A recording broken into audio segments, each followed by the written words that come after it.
Hey everybody, Shay here. You ever wonder how to have a rewarding YouTuber experience on this platform? Really maximize the value that you bring to yourself and you bring to others? Well, I am here to show you how to do that exactly and perfectly because I am an expert. And then get with the contenting. Here we go. First one, level up. Crunch culture in the gaming industry. Wait a minute, I think I loaded up the wrong article. Crunch culture, on the other hand, is an environment that actively forces people to crunch and work hundreds of hours of overtime for little to no additional pay. What? Potentially for months, or maybe even years. I mean, that's the way it is on YouTube. This has horrific effects on the mental health of YouTube creators, developers, while also affecting their home lives and relationships. How is that possible? I don't believe it. I think this is exaggerated. Okay, let's get back to it. I'm here to show you how to have a rewarding YouTube creator experience. Next article, crunch culture effects on employees exposed to extreme work conditions.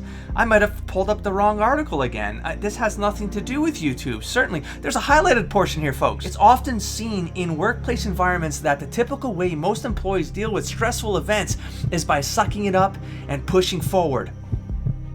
That doesn't ring a bell at all. Looking for the light at the end of the tunnel.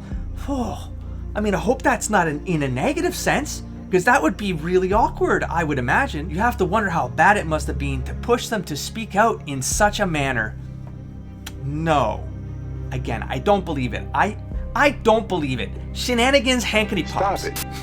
Get some help. Perhaps the bullying and supposed breakdown in company hierarchy, combined with the stress of working 14-hour days and weekends, pushed content creators, employees, past their limits. Goes to show that disturbing the waters of an environment that's already stretched thin and stressed out leads to not so good results. I've derailed again, folks. I apologize. We are here to evaluate how to have a rewarding YouTube creator experience. Next article, please. The damaging effects of crunch in the YouTube content creator space. I'm sorry, the game industry.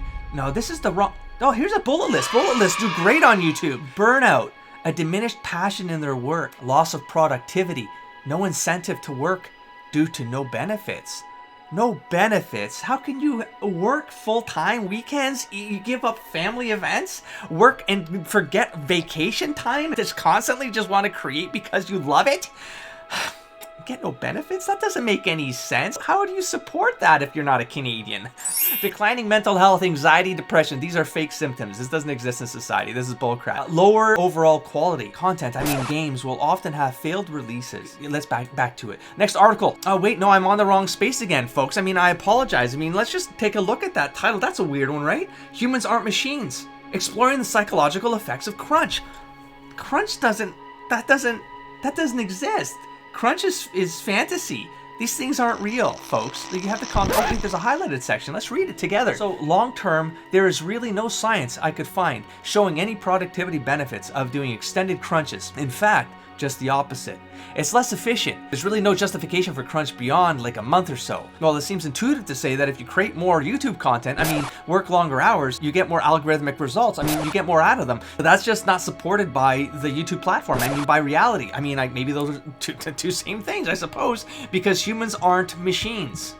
We don't have a constant output per hour. We get tired. Shenanigans. I even have a Wikipedia article that's on the wrong page. Crunch time versus crunch culture. What's crunch time or crunch culture? I haven't heard about this at all.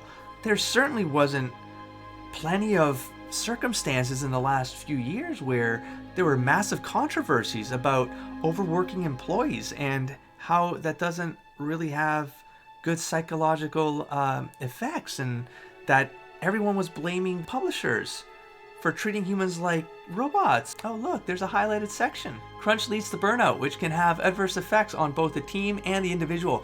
Burnout occurs when someone gets tired or loses passion. Loses passion? No. Impossible. It leads to loss of productivity and in some cases depression, anxiety, and panic attacks. Fake. These are fake news. These do not exist in society. According to 2016 study by Open Sourcing Mental Illness Fake Concept, 51% of tech workers have been diagnosed with a mental health condition by a professional. And by professional, they mean fictional storyteller. These can include and be a combination of mood disorder, anxiety disorder, ADHD, PTSD, and OCD. I don't know what any of those things mean. I personally have no issues with them. Does crunch culture actually deliver better games? I don't know. Strange article that I didn't mean to pull up because I'm supposed to be talking about the rewarding experience of being a YouTube content creator, because get contenting! We call the term crunch culture because it's not just a brief one-off period of crunch. It's a destructive lifestyle. No, there are these. This has not led to destructive lifestyles on the YouTube platform. No, I don't believe it. And somehow there are people who hail YouTube content creators that put in the time, developers who crunch, as being really productive. You're go-getters, keep on going. We even have a whole paper here from Sage Journals. All of these things like cruel optimism, which is basically saying that there are good versions of crunch culture, which could have positive effects, but not to get them mistaken with bad crunch. First and most prominently bad crunch theme that emerged in our analysis demarcated bad crunch as resulting from outside sources such as publisher demands or technological challenges. That's some introspective material right there. Any highlighted sections? There is. These discourses argue that good crunch could exist within certain confines, but in doing so, they again reinforce crunch's place on the YouTube content creation, game development. From there, it is only a short hop to bad crunch territory. I got one last article here. I'm just going to assume it's bad. Oh, it's featuring Cyberpunk. Wow, that wasn't in the news. This game was perfect at launch. Everything was great. Oh, wait, the highlighted section. The YouTube platform as a whole, gaming, I can't keep this up. We're almost at the home stretch, folks. Home stretch. As a whole continues to struggle with aspects of crunch time culture, although there have been improvements made across various studios as awareness spreads recording. Because you're getting fucked all the time. Sorry, calm down. Language. YouTube has a policy against language now. Watch your fucking mouth. While it has been accepted as a normal course of the business, the normalizing of crunch time culture affects content creation games. Not just now, but it affects the YouTube platform industry's future as a whole, and perhaps a re-examination of the industry's practices is long overdue. Go on, get out there. If you're a YouTube content creator and you want a rewarding experience, stop being a lazy bitch, stop complaining, and get contenting.